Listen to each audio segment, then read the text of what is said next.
राधा स्वामी दयाल की दया, राधा स्वामी सहाय, राधा स्वामी। प्यारे सत्संगी भाई व बहनों, आप सुन रहे हैं परम संत सतगुरु ताराचंद महाराज जी का 6 अप्रैल 1996 प्रातः का सत्संग। सो किस तरह फरमाते हैं, सुनिए। संगत का चढ़ावा मत खाओ, एक बात। दूसरी बात, स्त्री को पांव के हाथ मत लगवाने दो। स्त्री को पास में मत रखो। फिर यही बात है कि भजन सुमरण में लीन रहो, भजन सुमरण करो। ज़्यादा किसी के प्यार में मत फंसो। राजा जड़ भरत हिरण के प्यार में फंस गया था, वह मर गया। मैं एक बार मंगलानंद साधु के पास में चला गया। एक बुढ़िया थी, उससे बहुत प्यार किया। मैंने कहा, माता जी, ऐसी माँ होनी चाहिए। उसने मेरे से कहा, अरे मूर्ख, होश कर। मैंने पूछा, क्या बात है जी? मंगलानंद ने कहा, बेवकूफ, अगर तू इससे इतना मोह करेगा तो तुझे इसके ही जन्म लेना पड़ेगा। मैं अज्ञानी था, मुझे इतना पता नहीं था। मैंने कहा कि ये क्या बात है? उसने कहा कि हाँ, जहाँ आशा वहाँ बासा। आज मैं उस बात को बड़ी अच्छी तरह से समझ गया। ये बिल्कुल ठीक है। इन वेदांतियों का एक नेम होता है, वे किसी से ज़्यादा प्यार नहीं करते। कहते हैं कि जिससे प्यार करोगे वहाँ आना पड़ेगा। ये बिल्कुल सही बातें हैं, इसमें चूक भी नहीं है। जिसको तुम 4 पैसे दोगे और तुम्हारे दिल में ये ख्याल रहेगा कि मैं लूँगा, तो तुम्हें उनके पास में आना पड़ेगा। और देकर भूल जाते हो तो दुख नहीं झेलना पड़ेगा। सतगुरु का नाम लेकर के बकस दो, छोड़ दो कि भाई तेरी मर्जी है, देता है तो दे और नहीं देता है तो मत दे। फिर तुम्हें दुख तो नहीं पाना पड़ेगा। कई ये कर्ज उगाने के लिए ही जन्म लेते हैं। सुना होगा कि उसने तो इसका बेटा होकर ऋण चुका लिया। ये पशु बनकर के उगा ले गया, ऐसे उगा लेते हैं। सो ही तुम्हें बार बार जन्म नहीं लेना पड़ेगा। वे चाहे किसी तरह भोगो और न भोगो, वे भी बच जाएगा और तुम भी बच जाओगे।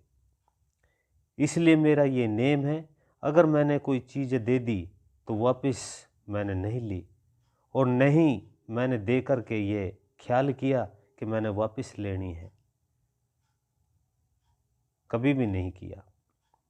मेरे पास ये चीज़ें थी तो दे दी, कोई बात नहीं।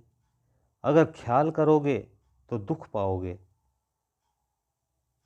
जिसका ले रखा है उसको देने की कोशिश करो, नहीं तो उसका कर्जा दुख देगा। वह कर्जा तो कभी न कभी जरूर ही देना पड़ेगा। ले रखा है तो दे दो, पर सतगुरु से लेकर के देने की जरूरत नहीं होती है। सोचो, मैंने आप लोगों को क्या बात कह दी। खुदा जब देता है तो क्या उसको वापस देने की जरूरत है? क्या सतगुरु मांगेगा? मैंने बात बताई है कि जो परमात्मा चीज़ देता है वह परमात्मा उस चीज़ को मांगता नहीं है। सोई कहते हैं कि सतगुरु जो चीज़ देता है वह मांगता नहीं है। जो वापस मांगता है वो सतगुरु नहीं है, वह गुरु है। मैं बहुत ऊंची बातें कह गया हूँ। उन गुरुओं को धक्का लगेगा क्योंकि वे दूसरे ही ढांचे से अपना काम कर लेते हैं। वे अपने बेटे पोते और घी जमाइयों की खातिर करते हैं। दूसरा ही व्यवहार है, सोई उनको धक्का लगता होगा। सोई सीधी बातें आपको बताई है। 5 विषयों में फंस कर के हम मर जाते हैं। 5 विषय को तो आप समझते ही रहो। 5 विषय 10 रूप जिना का मूल उखाड़े जी। 5 विषय है और उनके 10 रूप है। 10 इंद्रियां भी कहते हैं, 5 ज्ञानेंद्रियां और 5 कर्मेंद्रियां, और ये सभी जकड़ने वाली है। कर्मेंद्रियां उनमें भी उनसे भी आगे है और ज्ञानेंद्रियां उनसे आगे जकड़ती है। ज्ञान इंद्रियों के तो मैंने नाम ही बता दिए, ये एक एक करके मार देती है। कर्मेंद्रियां भी 5 है, तीर्थों पे गए वे भी तो हमें मारती है। उनमें हमें अहंकार आ जाता है। पूछते हो कहाँ गया था, कहता तीर्थ करके आया हूं। उसको वहां 5 ही लेकर के गए थे। दान करते हो हाथ की इंद्रियों से, दान करते हो, कहते हो मैंने इतना बांट दिया, इस तरह अहंकार आ जाता है। इसी तरह से ये मार देती है। फिर 2 इंद्रियां और भी है, एक तो मल खारिज करती है और दूसरी गंदा पानी खारिज करती है। ये भी अपना अपना रस भोगती है और दुख दे देती है। जीवा में 2 गुण है।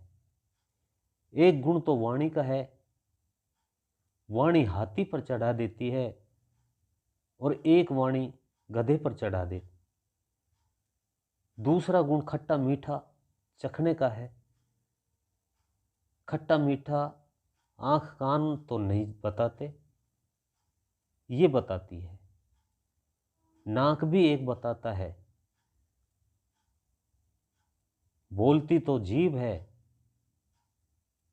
माफी मांगती है तो भी जीभ ही मांगती है। कड़वा बेर बाहर करना भी जीभ मांगती है। इसलिए उसमें 2 इंद्रियां हैं।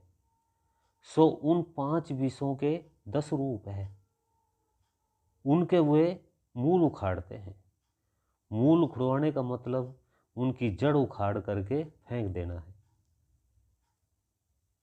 इनको ढीली करके इनसे आगे चले जाते हैं, ये नीचे रह जाती है। इसके अंदर जब तक आदमी रहता है ये दुख देती है, आगे चला जाता है तो ये नीचे रह जाती है, इनका मूल उखड़ जाता है।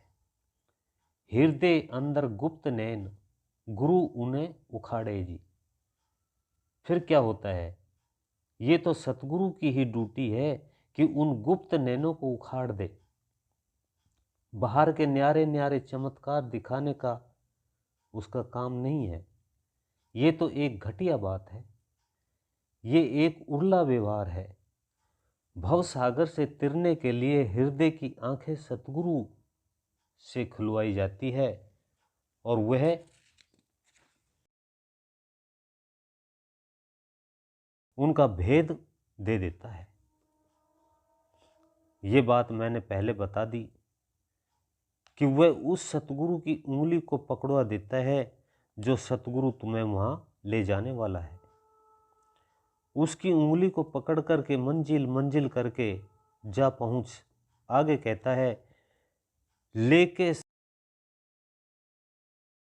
लेके सलाख अजर अंजन जब सहारे जी। अंजन तो सुरमा ही होता है। सुरमा जब डाला जाता है तो जाले को उतार देता है और वह असली प्रकाश दिखा देता है। हमारी आंखों पर भी जाला ही फिरा हुआ है और सतगुरु के पास में ये एक नाम रूपी सुरमा तो है, सुरमा होता है। जब वह सुरमा डाला जाएगा, परहेज रूपी सलाई चौकस होगी। परहेज अगर गंदे हैं तो राम कुछ भी नहीं करेगा।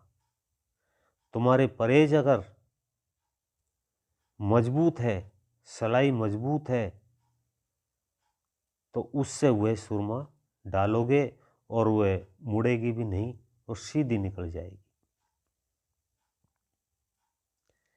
सलाई अगर तुम्हारी ढीली है तो वह मुड़ करके आंख में लग भी सकती है।